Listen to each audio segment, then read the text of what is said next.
বৈষম্য বিরোধী আন্দোলনে ছাত্র জনতার ব্যাপক বিক্ষোভের মুখে গত ৫ আগস্ট প্রধানমন্ত্রীর পদ থেকে পদত্যাগ করে দেশ ছাড়তে বাধ্য হন শেখ হাসিনা।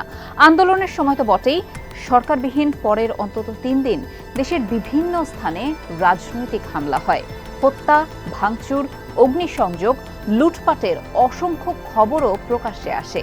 হামলা হয় বিভিন্ন ধর্মের অনুসারীদের বাসা এবং স্থাপনায়ও। এসব ঘটনাবলীর মধ্যেই সাম্প্রদায়িক কিছু ভুল তথ্য ও অপতথ্যের ব্যাপক প্রচারের মাধ্যম হয়ে ওঠে সামাজিক যোগাযোগ মাধ্যম X. Fact checking website Rumor স্ক্যানারের ইনভেস্টিগেশন ইউনিট গেল ১ সপ্তাহ ধরে পর্যবেক্ষণ করেছে। এক্সে এমন ৫০টি অ্যাকাউন্ট তারা খুঁজে বের করেছে, যেগুলোতে বাংলাদেশের সাম্প্রতিক ঘটনাবলীর বিভিন্ন ছবি, ভিডিও এবং তথ্যকে সাম্প্রদায়িক রূপ দিয়ে প্রচার করার চেষ্টা করা হয়েছে। এসব অ্যাকাউন্টের অন্তত একটি পোস্টে হলেও সাম্প্রদায়িক অপতথ্য এবং ভুল তথ্য প্রচারের প্রমাণ পেয়েছে রিউমার স্ক্যানার। এসব অ্যাকাউন্টে গত ৫ থেকে ১৩ আগস্টের মধ্যে প্রচারিত পোস্টগুলো ১,৫৪,০০,০০০ বেশি বার দেখা হয়েছে। রিউমার স্ক্যানার ইনভেস্টিগেশন ইউনিট বিশ্লেষণ করে দেখেছে যে ভুয়া এবং অপতথ্য ছড়ানো এসব অ্যাকাউন্টধারীর ৭২% ভারতে থাকেন। অ্যাকাউন্টধারীদের মধ্যে দায়িত্বশীল অনেক ব্যক্তিও রয়েছেন। এমনকি ভারতের একাধিক মূলধারার গণমাধ্যমেও এসব ভুয়া তথ্য প্রচার করা হয়েছে।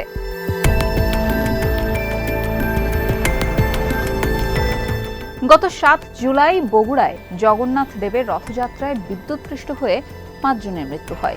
এই ঘটনারই একটি ভিডিও সাম্প্রতিক পরিস্থিতির প্রেক্ষাপটে গত ৯ আগস্ট ভারতের একটি এক্স অ্যাকাউন্ট থেকে পোস্ট করে দাবি করা হয় যে বাংলাদেশের হিন্দু নারী ও শিশুদের একটি ক্যাম্পে জিহাদিরা বোমা দিয়ে হামলা চালিয়ে শত শত নারীকে হত্যা করার দৃশ্য সেটি। রিউমার স্ক্যানার ইনভেস্টিগেশন ইউনিট যেই ৫০টি অ্যাকাউন্টের একটি করে পোস্টকে এই গবেষণায় নমুনা হিসেবে গ্রহণ করেছে, তার মধ্যে ১৩টি পোস্টেই ভিন্ন ঘটনাকে এমনভাবেই সাম্প্রদায়িক রূপ দেওয়ার চেষ্টা করা হয়েছে। তবে সবচেয়ে বেশি ঘটেছে মুসলিম ব্যক্তিকে হিন্দু দাবিতে প্রচারের ঘটনা। উদাহরণ দিই একটা। বাংলাদেশের অভিনেত্রী আজমেরী হক বাঁধনকে সবাই চেনেন। তাকেই হিন্দু দাবি করে একটি ভিডিওর মাধ্যমে প্রচার করা হয়েছে যে বাংলাদেশে হিন্দু নারীর কান্না করে বক্তৃতা দেওয়ার দৃশ্য এটি। বাঁধন নিজেই বিষয়টির প্রতিবাদ জানিয়েছিলেন। এমন আরও ১৭টি ঘটনার প্রমাণ পেয়েছে রিউমার স্ক্যানার ইনভেস্টিগেশন ইউনিট, যার ধরন অনুযায়ী সর্বোচ্চ ৩৬%।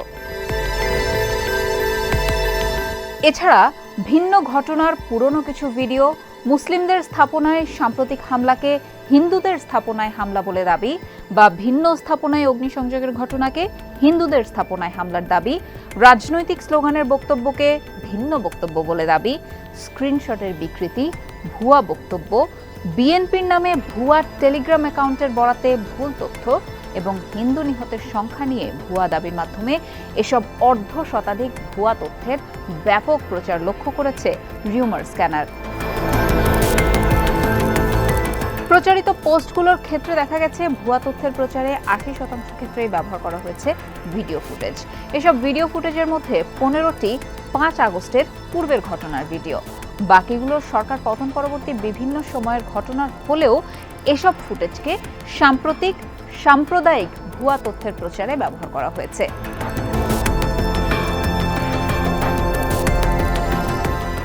রিউমার স্ক্যানার ইনভেস্টিগেশন ইউনিটের পর্যবেক্ষণে দেখা যায় যে বাংলাদেশ নিয়ে যেই সাম্প্রদায়িক ভুল এবং অপতথ্য ৫০টি এক্স অ্যাকাউন্ট থেকে প্রচার করা হচ্ছিল, সেগুলোর মধ্যে ৩৬টি অ্যাকাউন্টেরই লোকেশন হিসেবে ভারতের নাম উল্লেখ রয়েছে।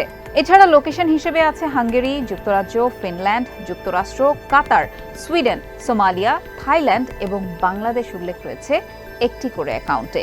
আর এর বাইরে কোনো লোকেশনই উল্লেখ করেনি এমন অ্যাকাউন্টের সংখ্যা ৫টি। এইসব অ্যাকাউন্টে নিয়মিত ভিত্তিতে বাংলাদেশের সাম্প্রদায়িক ঘটনা প্রবাহের বিভিন্ন তথ্য, ছবি এবং ভিডিওকে সাম্প্রদায়িক রূপ দিয়ে প্রচার করা হচ্ছে। অ্যাকাউন্টগুলোর দীর্ঘ বিশ্লেষণে দেখা যায় শুধু বাংলাদেশের সাম্প্রতিক ঘটনাবলীই নয়, এসব অ্যাকাউন্টে বেশ কয়েক বছর যাবতীয় নানান ধরনের ভুল তথ্য প্রচার হয়ে আসছে। দক্ষিণ এশিয়ার বিভিন্ন দেশকে জড়িয়েই এসব অ্যাকাউন্টে সময়ে সময়ে ভুল তথ্য প্রচার করা হচ্ছে।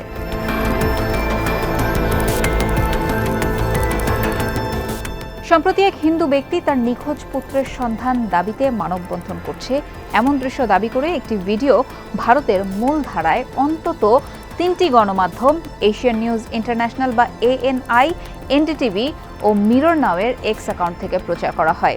তবে রিউমার স্ক্যানার যাচাই করে দেখেছে যে উক্ত ব্যক্তিটি মুসলিম। বাবুল হাওলাদার নামের এই ব্যক্তি 2013 সাল থেকে নিখোঁজ থাকা তার ছেলের সন্ধান দাবিতে এই মানববন্ধনে অংশ নিয়েছিলেন। সাম্প্রদায়িক অপতথ্যের এমন প্রচারে ভারতীয় আরও একাধিক গণমাধ্যম এবং গণমাধ্যমের সাথে যুক্ত ব্যক্তিদের সংশ্লিষ্টতা পেয়েছে রিউমার স্ক্যানার। এই তালিকায় আরও আছে জি নিউজ মধ্যপ্রদেশ এবং নিউজ 24 নামের গণমাধ্যমের এক্স অ্যাকাউন্ট। ভারতের আরেক সুপরিচিত গণমাধ্যম ওপি ইন্ডিয়ার প্রধান সম্পাদক নূপুর শর্মাকেও তার এক্স অ্যাকাউন্টে নিয়মিতই বাংলাদেশের সাম্প্রতিক ঘটনাবলীর প্রেক্ষিতে সাম্প্রদায়িক অপতথ্য ছড়াতে দেখেছে রিউমার স্ক্যানার ইনভেস্টিগেশন ইউনিট। 11ই আগস্ট প্রকাশিত তার একটি এক্স পোস্টকে ভুয়া তথ্য হিসেবে চিহ্নিত করে তাকে জানানোর পর তিনি রিউমার স্ক্যানারের একজন টিম মেম্বারকে এক্স অ্যাকাউন্ট থেকে ব্লক করে দেন। সাম্প্রদায়িক গুজব প্রচারে ভারতের বাইরেও বিভিন্ন দেশের একাধিক দায়িত্বশীল ব্যক্তিদেরও ভূমিকা থাকার প্রমাণ পাওয়া যাচ্ছে। ইরাকি বংশোদ্ভূত সালওয়ান মমিকা একাধিকবার প্রকাশ্যে ইসলাম ধর্মের প্রধান ধর্মগ্রন্থ কোরআন পুড়িয়ে বিতর্ক ও সমালোচনা সৃষ্টি করেন, হয়েছেন গণমাধ্যমের শিরোনামও।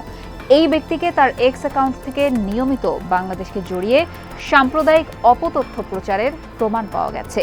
এছাড়া পাকিস্তানের জাতীয় ক্রিকেট দলের সাবেক লেগ স্পিনার দানিশ কারেনিয়াকে তার এক্স অ্যাকাউন্ট থেকে ক্রিকেটার লিটন দাসের বাড়িতে অগ্নিসংযোগ করা হয়েছে দাবিতে একটি ভিডিও ফুটেজ শেয়ার করতে দেখা গেছে। এটি আদতে ছিল মাশরাফির বাড়িতে অগ্নিসংযোগের ফুটেজ। লিটনের বাড়িতে এমন ধরনের কোনো হামলাই হয়নি, এমন ধরনের কোনো ঘটনাই ঘটেনি।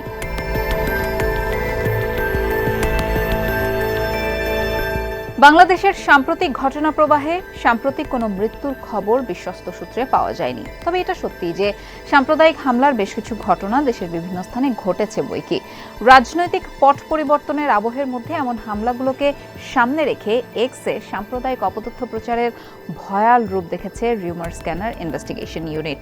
গবেষণায় বেরিয়ে এসেছে সাম্প্রদায়িক হামলার ঘটনাকে একটা বিস্তৃত পরিসরে দেখাতে এবং এটাকে ছড়িয়ে দিতে ভিন্ন ভিন্ন ঘটনার ফুটেজ যেমন ব্যবহার করা হয়েছে, তেমনি কিছু ক্ষেত্রে অতিরঞ্জিত রূপ দেওয়ারও চেষ্টা করা হয়েছে সংশ্লিষ্ট ঘটনাকে। অল্প সময়ে এক্সের সাম্প্রদায়িক প্রপাগান্ডার এমন ব্যাপক প্রচার সাম্প্রতিক বছরগুলোয় আর লক্ষ্য করা যায়নি। অনলাইন ভেরিফিকেশন ও মিডিয়া গবেষণা প্ল্যাটফর্ম ডিসমিস ল্যাবের রিসার্চ লিড মিনহাজ আমানও একই মত দিচ্ছেন এই বিষয়ে। রিউমার স্ক্যানারের সাথে আলাপে তিনি বলেছেন যে 2021 সালে কুমিল্লাতে মন্দিরের প্রতিমার নিচে কুরআন রাখার সেই ঘটনার পরেও ফেসবুক এবং টুইটারে বেশ আলোচনা হয়েছিল। সে সময়ও ভুয়া খবরের প্রচার ঘটেছিল, যা বাংলাদেশের ফ্যাক্ট চেকাররাই ভুয়া বলে নিশ্চিত করে। তবে মিনহাজের মতে সেবারের মাত্রাটা এইবারের মতো এতটা প্রকট ছিল না।